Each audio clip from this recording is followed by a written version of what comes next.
So guys, for the first step, you want to head over to search and then type in CMD. Then you want to run it as administrator. And then click on yes.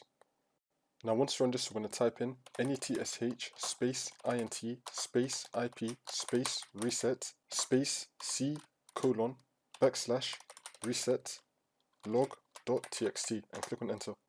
Now you want to type in NETSH space winsock space reset and click on enter again.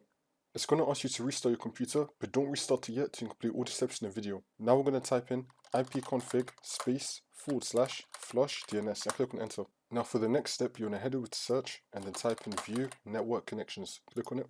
Now once you're on this, you want to find your network adapter. You want to double click on it and then click on properties and then click on Internet Protocol version 4. And now once you're on this, you want to make sure that use the following DNS server address has been selected. Now we're going to type in 8888. And for the second line, you're going to type in 8844 and then click on OK.